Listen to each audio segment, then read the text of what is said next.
Hello folks, we're back at the Porter House. We'll call this season 1 episode 2 just for laughs. Back here to tell you what we've done so far on the property. We've taken electric weed trimmers hooked up to a generator in the back of my truck, and we've made progress cleaning up the yard.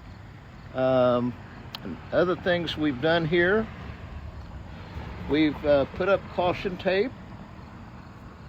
Hopefully that will deter some people from coming in. We've also put up private property, no trespassing signs in a couple of places.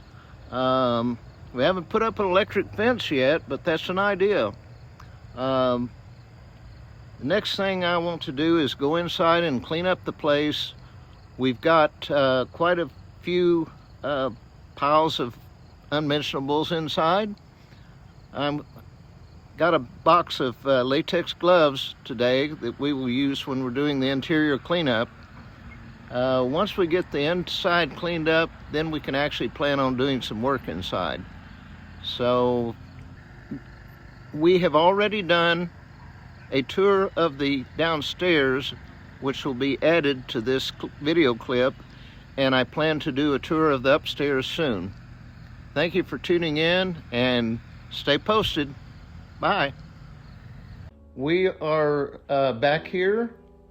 We're going to take a tour of the downstairs today, look at the various rooms, and you're going to get to see them in all of their ugliness.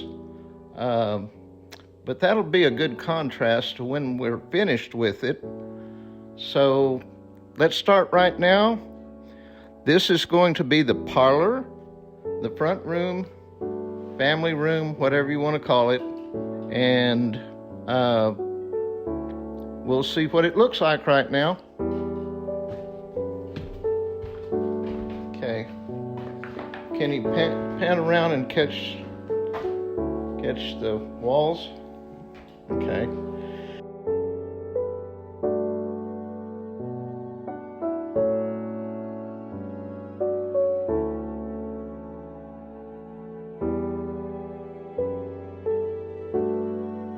Looks like they had maybe a bookcase right here, a little desk set up at one time.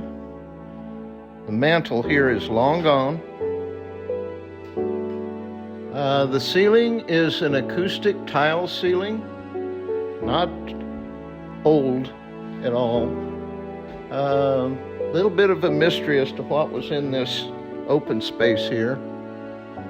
I've seen a lot of Victorian houses that would have knee walls or pony walls that would come out, and they would have columns that would go up to the top. I don't know if that's what was here or not, but that's an idea.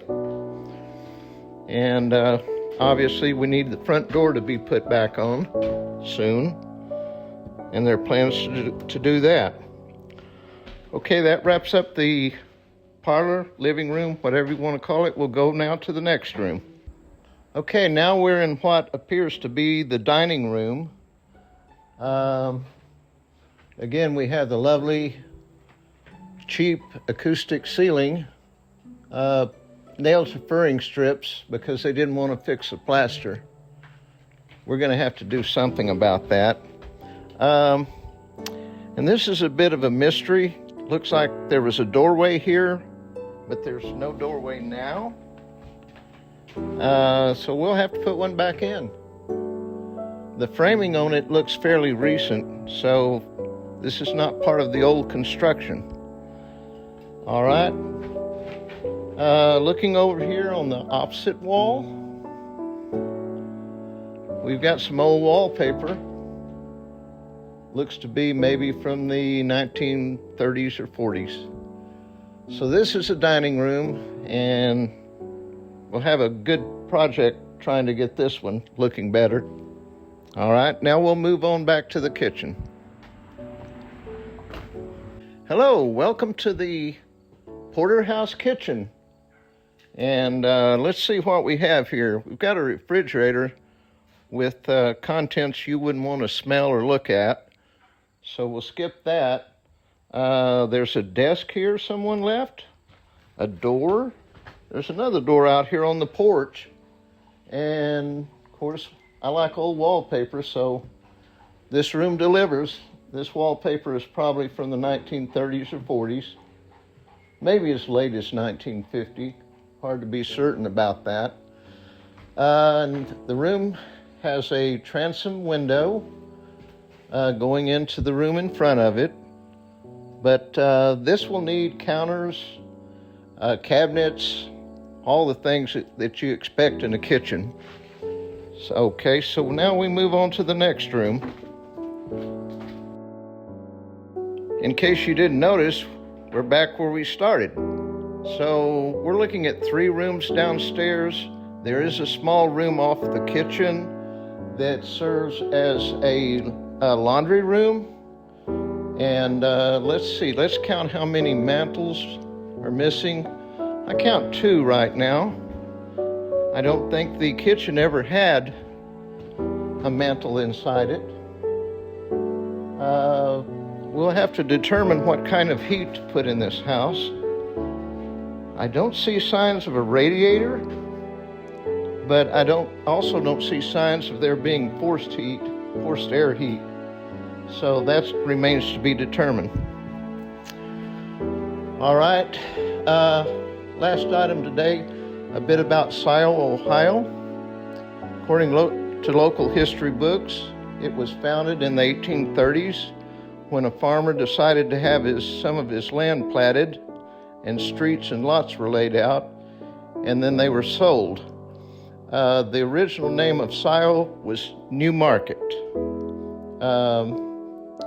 By the 1870s, there was a college here in town.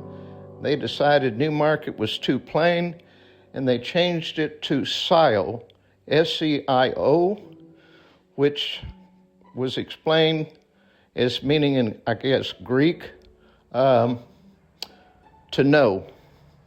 Of course, I want to know, and right now they're looking for information on the early owners, including old photographs, so I can do a faithful restoration here.